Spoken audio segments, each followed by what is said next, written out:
আসসালামু আলাইকুম দর্শক, স্বাগত জানাই আমাদের কৃষি কালচার দেখতে। বন্ধুরা, আজকে সকাল থেকে প্রচণ্ড বৃষ্টি, এখন একটু বৃষ্টি স্যাক দিয়েছে, মানে বৃষ্টি কমছে। তো আমি আসছি আমার খামারে, এই পালনীয় গাছগুলো এখান থেকে তুলবো। তাছাড়া সুপারি গাছ আনছি কিছু, সেগুলো লাগাবো। লাউ গাছ আছে, একটা তেজপাতা গাছ আনছি, এই যে দেখাই, তেজপাতা গাছটাও লাগাবো। তো আজকে মূলত গাছ লাগাই এই দিনটা পার করবো, আপনাদেরকে দেখাবো ইনশাআল্লাহ। দর্শক, বাইরে পানি আছে খেতে, কিন্তু আমার পুকুরের সাথে সংযোগ নাই পানির। যদি সংযোগ করে দিই তাহলে কিছু মাছের পোনাও আসবে, তাই এই পুকুরের সাথে বাইরের একটা সংযোগ করে দিব। এখানে একটা নালা কেটে দিব, এই নালা দিয়ে পানি আসবে বাইরের, আর পুকুরেও দেশি মাছ ঢুকবে। এর আগের বার মাঝখানে যখন আসছিলাম তখন অর্ধেকটা করে গেছিলাম কাজ। এই যে এখন পুরো নালাটা আজকে শেষ করবো, যতক্ষণ সময় লাগে লাগাবো। পাক্কা 2 ঘন্টার চেষ্টা শেষে এই যে ফল পেলাম।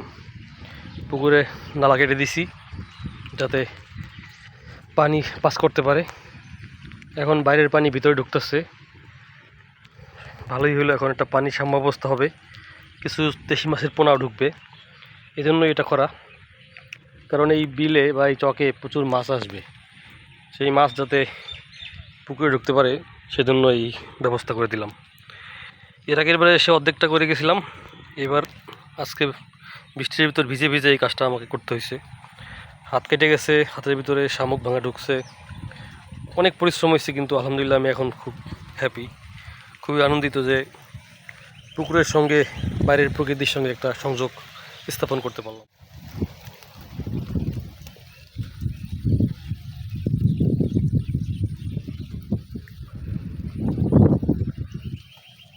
পুকুরে নালা কাটার পর দেখলাম পুকুর থেকে কিছু মাছ বেরিয়ে যাচ্ছে, ছোট ছোট মাছ যেগুলো আছে সেগুলোর কাছে আজকে ঈদের আনন্দের মতো দেখতে পাচ্ছি যে মাছগুলো বের হওয়ার চেষ্টা করতেছি, কিন্তু আমি এখানে ঘাস দিয়ে রাখছি যাতে বাইরে থেকে ময়লা না আসে।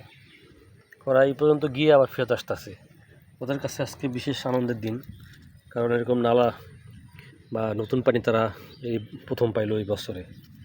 কিছু মাছ এখান থেকে বেরিয়ে যাবে, যদিও পুকুরে একটা বড় শোল মাছ আছে, সেটা বেরিয়ে যায় কিনা সেটা নিয়ে চিন্তিত, কিন্তু তারপরও বাইরে থেকে মাছের ডিম, বেশি ছোটো ছোটো মাছ ঢুকবে ইনশাআল্লাহ। এই যে আমার খামার, খামার বলতে মিশ্র ফলের বাগান, সবজির বাগানও আছে এটার ভিতরে। 2টা পুকুর আর 2 টুকরো উঁচু জমি, মাঝখান দিয়ে হাঁটার পথ। এই হচ্ছে আমার স্বপ্নের বাগান। এই যে আমাদের বাড়ি, এই বাড়ির পাশ দিয়ে রাস্তা আছে আমার খামারে যাওয়ার। এই যে রাস্তা, এই রাস্তা দিয়ে দিয়ে এই যে আমার খামারটা,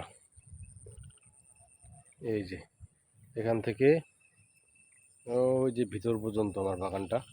আর এই রাস্তা দিয়েই বর্ষাকালে আমাদের বাড়ি থেকে আসা যাওয়া করি, আর যখন মাঠঘাট শুকাই থাকে তখন এই যে এখান দিয়ে খামারে যাই সোজা, এই যে এই পথটা ধরে। আর এই যে আমার বাগানটা।